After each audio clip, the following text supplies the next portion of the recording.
सीधा रुख करेंगे केंद्रीय गृह मंत्री अमित शाह का, क्या कुछ कह रहे सुनाते हैं आपको। उसी वक्त कहते हैं ना, पूत के लक्षण पालने से, उसी वक्त 8 साल का बालक गोविंद राय दशम पिता पास में खड़े थे।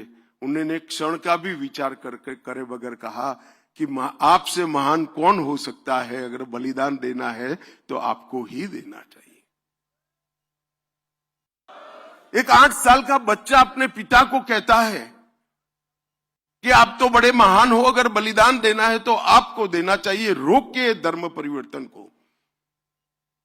और फिर नवम गुरु की वो महान यात्रा दिल्ली तक की, और औरंगजेब को कहा कि धर्म परिवर्तन बंद करो, मुझे अगर धर्म परिवर्तित कर देते हो तो पूरा भारत धर्म परिवर्तन करने के लिए तैयार है। और जो यातनाओं का वर्णन है, मैं तो यहां बोलना भी नहीं चाहता, बोल भी नहीं सकता। इतनी यातनाएं सहन करने के बाद भी जुल्मी और अत्याचारी लोगों के सामने अपने मक्कम इरादों को कभी उन्होंने पिघलने नहीं दिया। ढेर सारी यातनाएं सहन कर अपना बलिदान दिया। दिल्ली का शीशगंज गुरुद्वारा आज भी और सैकड़ों साल बाद भी सभी देशभक्तों के लिए सबसे बड़ा तीर्थ स्थान बना हुआ पड़ा है। और ये सभी देश के लोगों को दिखाता है कि एक व्यक्ति अगर चाहे तो शासक कितना भी जुर्मी हो कुछ नहीं कर सकता। व्यक्ति का बलिदान उसको शासक से ऊपर उठा लेता है। और तिलक और जनुई इसकी रक्षा के लिए, हिंदुओं की रक्षा के लिए, स्वधर्म की रक्षा के लिए उन्होंने अपना बलिदान दिया। और कोई दुनिया के इतिहास में बलिदान नहीं मिलता ऐसा। कई लोग लड़ते हैं, लड़ना चाहिए, लड़ते हैं, उसमें जय पराजय दोनों होता है। मगर आप जब जाकर कहकर जाते हो ऐसे जुर्मी शासक के सामने कि आप अगर मुझे धर्म परिवर्तित कर दोगे तो पूरा भारत धर्म परिवर्तित हो जाएगा। उनको मालूम था कितने अत्याचार होंगे और उनको डराने के लिए उनके साथियों पर भी अत्याचार किए गए, हिम्मत तोड़ने के लिए।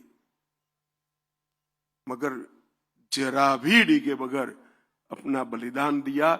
और वो ही प्रेरणा दशम पिता के लिए एक बहुत बड़ा संस्कार का स्रोत बन गई। और दशम पिता ने जो किया वो तो बड़ा कमाल कर दिया। खालसा पंथ की स्थापना की और उनको कई लोग आज भी झिझकते हैं, मगर मैं हमेशा कहता हूं कि ये नवम गुरु और दशम पिता न होते तो भारत में कोई भी ना हिंदू होता ना सिख होता, सब हमारे संस्कार धर्म समाप्त हो जाते। और इसीलिए उनको हिंद की चादर कहते हैं। उनको पंजाब की चादर नहीं कहा, उनको हिंद की चादर कहा गया। पूरे इतने विशाल देश के सभी धर्मों की रक्षा के लिए उन्होंने अपना बलिदान दिया। और दशम पिता के जीवन को तो कौन भूल सकता है। इतनी कम आयु का जीवन, इतना विद्वान व्यक्ति, फारसी भी बोल सकते थे, ब्रज भाषा भी बोल सकते थे, संस्कृत बचपन से सीखे थे, गुरुमुखी में कई ग्रंथों की रचना की, लगभग 7 भाषाओं को अच्छे तरीके से वो जानते भी थे और बोल सकते थे। बहुत अच्छे कवि थे, बहुत अच्छे घुड़सवार थे। अभी एक युवा सिख बच्चा मेरा पगड़ी बांध रहा था, उसको मालूम नहीं होगा कि गुरु साहब पगड़ी बांधने की स्पर्धा करते थे और बड़ा इनाम देते थे उनको, जो अच्छी पगड़ी बांधते थे उनको। घुड़सवारी, तीरंदाजी और बहुत बड़ी आध्यात्मिक विरासत का वारस, इतना सब कभी भी ईश्वर एक व्यक्ति में नहीं भरता है। तभी भरता है जब ये युग पुरुष होना होता है। इसीलिए दशम पिता में सारी चीजें एक साथ फूट फूट कर भरी थी। वीरता और बलिदान दो अलग गुण हैं। कई वीर होते हैं, इनमें बलिदान का गुण नहीं होता है। वीर होते हैं, दुनिया में सबसे बड़े वीर के वीर भी देखे गए हैं, मगर बलिदान का गुण नहीं होता है, समर्पण का गुण नहीं होता है। दशम पिता में वीरता भी थी और बलिदान भी थी। वो भी लड़े, कभी हार नहीं स्वीकार करी, मगर जब दो बेटे चमकौर साहिब में लड़ने के लिए बाहर निकलने के लिए तैयार हुए, उन्होंने जरा भी दया माया दिखाए बगैर हंसते हंसते कहा, सब जा रहे हैं, तुझे भी जाना चाहिए। और वो भी कोई लड़ने की उम्र नहीं थी, मगर दोनों बेटे को, और युद्ध का परिणाम तो तय था। कच्ची घड़ी के अंदर बैठे थे, चारों ओर समंदर जैसी सेना थी, युद्ध में क्या परिणाम आना था? शहीदगी ही आनी थी। इतने विचक्षण योद्धा को ये मालूम नहीं था क्या? उसको मालूम था। उसने कहा कि धर्म के लिए अगर बलिदान की जरूरत है तो मेरे घर से शुरुआत होनी चाहिए, मेरे साहबजादों ने शुरुआत करनी चाहिए। और दोनों साहबजादे वहां पर शहीद हो गए। हिमालय की तरह अड़िग रहकर लड़े। भूख, प्यास, भय, संख्या की विषमता, ये सब होने के बावजूद भी लड़े। और बाबा अजीत सिंह जी और बाबा जुझार सिंह जी 18 साल और 14 साल के बाबा जुझार सिंह जी जब गए तो मुगल भी दांतों में उंगली दबाकर देख गए कि किस मिट्टी से गुरु गोविंद सिंह जी बने हैं। अपने बेटे को, 14 साल के बेटे को यहां लड़ने भेज दिया। और मित्रों, ये बहुत बड़ी बलिदान के संस्कार को सालों तक आगे ले जाने वाला ये पल था। और जब दोनों बेटे जिंदा दीवार में चुन लिए गए और वो पिता के मन में कोई भाव नहीं होंगे ऐसा नहीं है, मगर उन्होंने इस भाव को कभी ऊपर नहीं आने दिया। और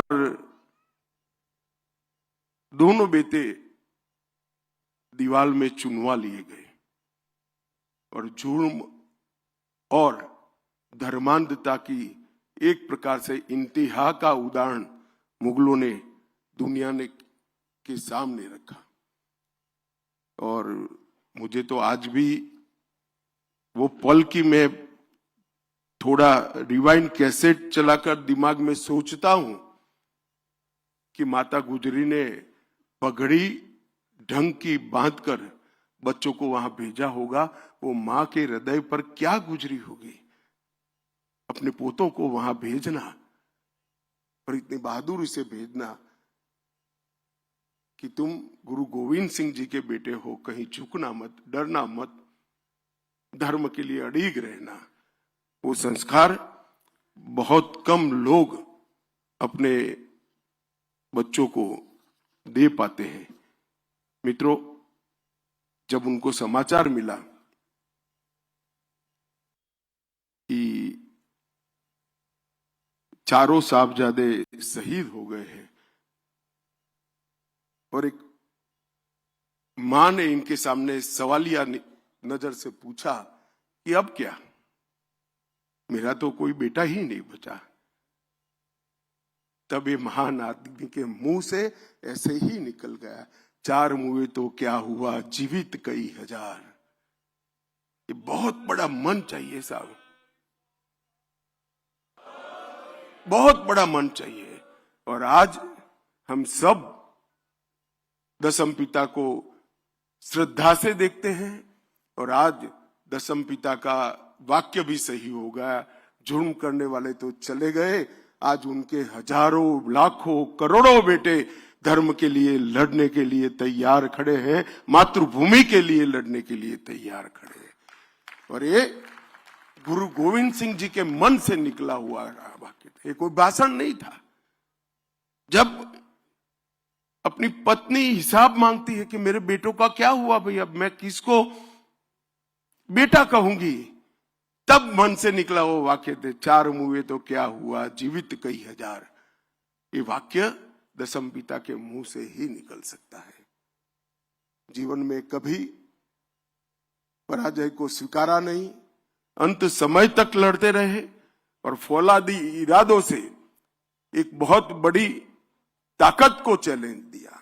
और मैं निश्चित रूप से मानता हूं कि दशम पिता ने लिखा हुआ पत्र औरंगजेब को अपने मृत्यु की अंतिम घड़ी में भी याद होगा और इसने उसके ईश्वर से जरूर माफी मांगी होगी। इतना नैतिक ताकत, इतनी बड़ी शहादत के बाद आना ये बहुत बड़ी बात है। और आजादी के बाद इतिहास को एक प्रकार से किसी का कोई इरादा नहीं होगा, मगर एक प्रकार से भुला दिया गया। धर्म के प्रति श्रद्धा, देश के प्रति लगाव और धर्म और देश के लिए शहीदगी का भाव, वो छिपाने की बात नहीं है। इसका महिमा मंडन होना चाहिए। छोटे बच्चों को आज भी साहबजादों की तस्वीर से, इनकी बलिदान से प्रेरणा मिलनी चाहिए। और मोदी जी ने बहुत मन से तय किया कि 9 जनवरी 2022 को